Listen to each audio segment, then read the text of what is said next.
I want to preface this video by saying that Sakurai has produced some of the most fun and creative games I've ever played.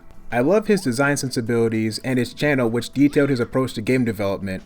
For me, it was not only educational but also validating, because funnily enough, for the projects I had been designing, I had already been incorporating a lot of his design principles. I remember watching his video about particles where he mentioned that the effects should be big and fast. And something I noticed about Smash Bros. That extends to many of his other projects is that particles don't stay on screen for very long. I first noticed this back in Melee on Pokemon Stadium, where in the fire type stage formation, the flames are moving really fast. Then between Ness's PK Fire and Kirby Air Ride's fire ability, I noticed a pattern that I really liked. So while I'd already started incorporating that into my projects, something he points out that I didn't notice is that for his technique, he intentionally makes the particles large in addition to making them animate quickly, so I gave my particles a small bump in size.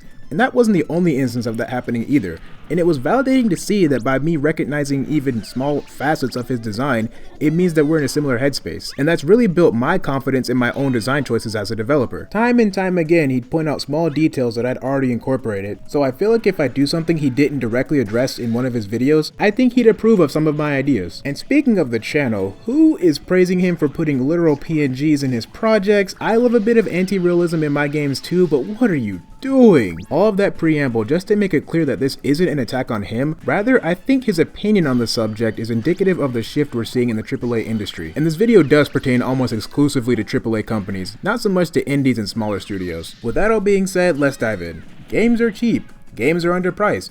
The $60 price tag hasn't changed in decades, claims Millions. This argument is ignorant at best and outright deceptive at worst. True in a vacuum, these statements don't account for online fees, DLC, or battle passes that you'll be bombarded by should you choose not to pay for them. And many games like to lock features like in-game shops or even entire modes behind a purchase or subscription. That's not to mention the hardware side of things, where the cost of controllers, storage, and other accessories can easily accumulate into the hundreds. Now, if you're a game director that works at one of the richest video game companies in the world, then this argument makes perfect sense. Your players are having fun, not at your expense, but you're not directly monetizing the hours of fun that they have past the point of sale. I can't confirm whether Sakurai sees this as a problem or not, but companies like Bethesda definitely do. Remember that infamous Todd Howard clip where he was talking about Fallout 76? Which is, if you look at a Skyrim and Fallout 4, those things, the amount of people that play those games still is...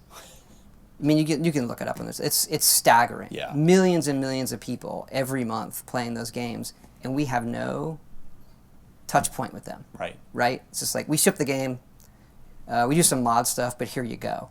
And so 76 was also, we need to learn how to be engaging and being able to update and see what players are doing and like be more engaged in that experience than zero. And thinking this way is a massive issue. So why is it that this has only started to happen in the mainstream game industry over the past decade?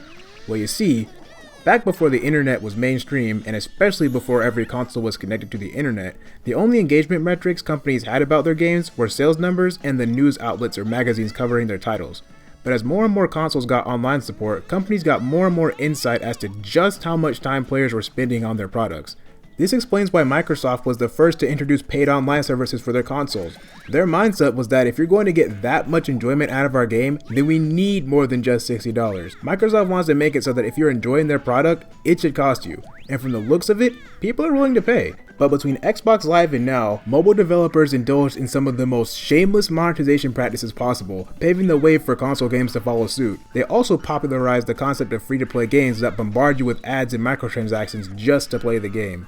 This is also due to many of their games requiring online connectivity to function, which gives developers and the psychologists they hire to make their games as addictive as possible the insight they need to make their games as addicting as possible. Isn't that a COPPA violation? Home console developers have been behind on this front, not because of their aforementioned lack of online connectivity, nor generosity, but because they gave players a good value for their product and assumed that players would need a lot of convincing to accept the new price tag. But the businessmen taking over the industry and skyrocketing the prices have quickly proven that assumption was incorrect based on Switch 2 pre-orders, though time will tell how those sales actually go. If the Switch 2 games sell well at their current price point, then the $80 price is here to stay, at least for Nintendo. And if the industry at large does adapt the higher price point, then that means we'll also be adopting the variable pricing, as Doug Bowser put it. And at this point, I can already tell you exactly where this industry is headed. Get ready for your overpriced media box with a faulty controller to start acting like a different overpriced media box with an overpriced controller. The writing is on the wall, and it's clearer than ever that the AAA industry is heading down the cable TV route. I say cable TV instead of streaming because nowadays, streaming is what cable TV was. A cacophony of confusion that makes you pay for everything despite the fact that you only want the one thing. And frankly, I think games specifically are going back to their arcade roots, but only the worst parts where they try to siphon every quarter out of players. If you think paying for bullets in an FPS is ridiculous, adjusted for inflation, Galaga was almost charging $1 for extra lives. Game companies have been at this for a while. By the way, it's for this reason why Virtual Console is never coming back. I'd mentioned earlier how companies want to monetize every second you spend in a game, and if you're playing offline, they can't charge you by the minute. The enjoyment you get from an online subscription is variable, but the price point is not.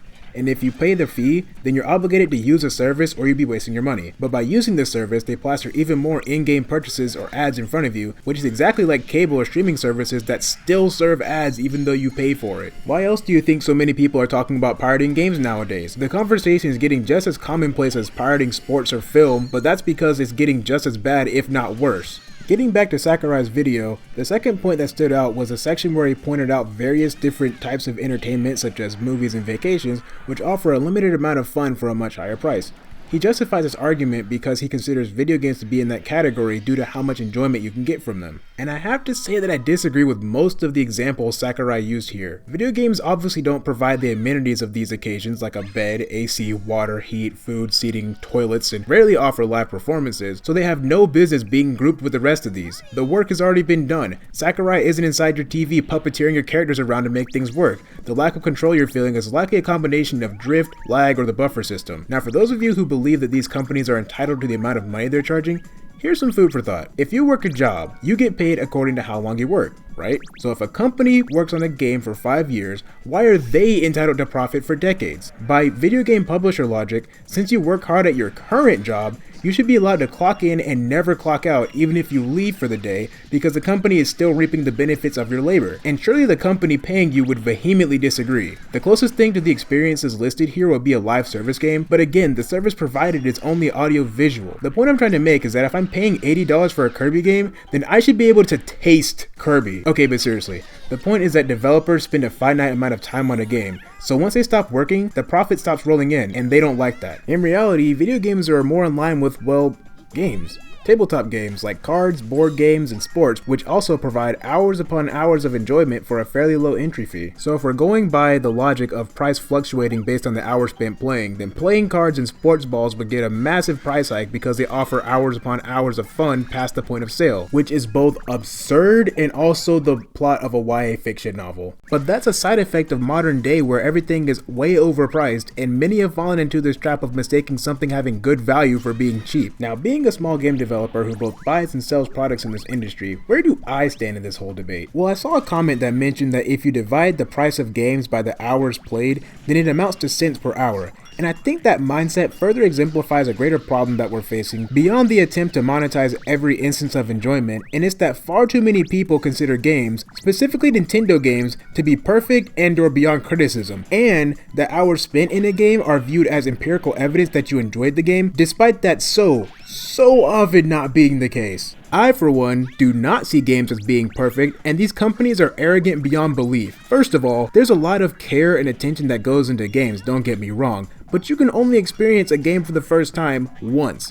But companies like Nintendo feel like they're entitled to a payday for subsequent use of their products, despite the fact that the experience won't hit as hard the 5th time as it did the first, which is why products depreciate in value. And it's not like the artists have to remake the models and textures each and every time you load their assets in, nor do they get commissioned for it. And it's insane that the middleman of all people feels entitled to money for that. In fact, games reuse assets all the time, even more so than movies. Most game series reuse the same assets for multiple entries in a row, and they'll still be priced the same. The gaming industry is built on self-plagiarism, and this practice dates all the way back to Pac-Man. Miss Pac-Man is basically a ROM hack.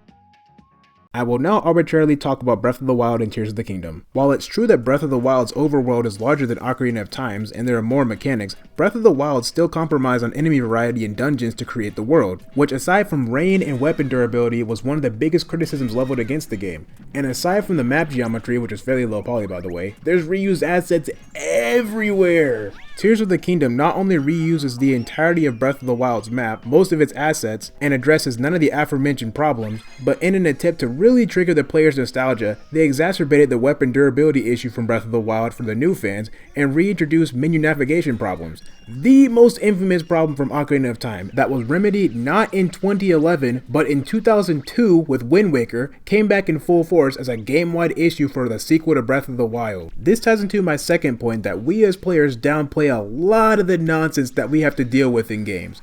Games are flawed, really flawed, and a lot of modern games are borderline broken or straight up are broken. I really thought about the idea of the fun to cost ratio, and it makes me wonder what would happen if you gave players the ability to fast forward through the parts of the game they didn't enjoy. Save states, fast forward, and the fact that developers even offer and players have paid for time savers and ways to skip the grind proves that the unfun parts may be inflating your playtime. Loading screens in games are an inseparable conflict of art and gameplay that we have to deal with regardless of the price we pay in this medium, and it was especially problematic for the 6th, 7th, and 8th generation of consoles. I didn't even know what loading screens were until I got a GameCube, and Nintendo's handhelds had virtually no loading on them until the DSi and 3DS. They're a problem that got introduced decades ago that still hasn't been resolved. Why are you charging more when you haven't fixed this? Too many resources go towards things that don't matter like background objects, idle animations, or sound effects, and by too many I mean an unnecessarily high amount of resources go towards them rather than addressing glaring flaws like loading screens. But the greatest expense for game development is the executives who are far overpaid and take all the money that should be going towards development for themselves and create their games with a skeleton crew. Look no further than the Pokemon games on Switch, which clearly didn't get anywhere close to the amount of time nor budget that they'd need for their games. Scarlet and Violet are worth no more than $10 for both games. Even looking at the Switch 2, Mario Kart World runs at 30 FPS in 4-player mode, and the battle mode courses are repurposed racetracks again. Meanwhile, Double Dash maintains 60 FPS regardless of the mode and has 6 original battle courses. Old problems, new price, no thanks. Also, games can break, in more ways than one. On the hardware side of things, your controllers, your game cartridges, and even your entire console can be lost or stop functioning. And on the software side, don't even get me started. Your character can bug out or get stuck on level geometry, you can clip through the floor, effects can fail to load, you can have online server desyncs, and sometimes the servers can just go down entirely. Your digital library can glitch out, your games can get bricked, and even your console can be bricked by said glitches, and now Nintendo's threatening to remotely disable your console if they think you're pirating it.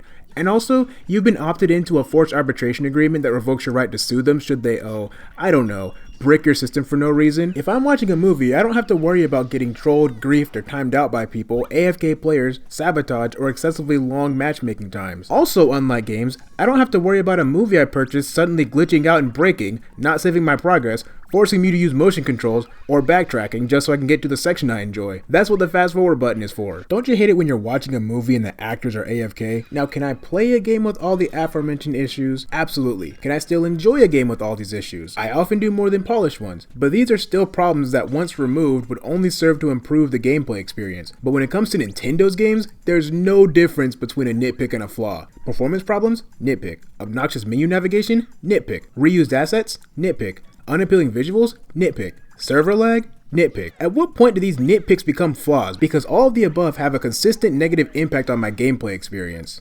But given that this is the common attitude when talking about Nintendo games, we shouldn't be surprised by their arrogance now. Most people have spent the past decade absolutely worshipping them, uncritically playing their games and dishing out 9s and 10s as if they're a like button. But the problem with viewing games as flawless is that it paints an imbalanced picture of their worth. Yes, games can be hours upon hours of fun, but they're also full of problems that drag the experience down and the price tag should go down with it. But anyways, that's my take on the situation, and I'd like to hear your take in the comments below. And if you enjoyed this video, then be sure to leave a like and subscribe to see the next post as soon as it goes live. Alright, take care.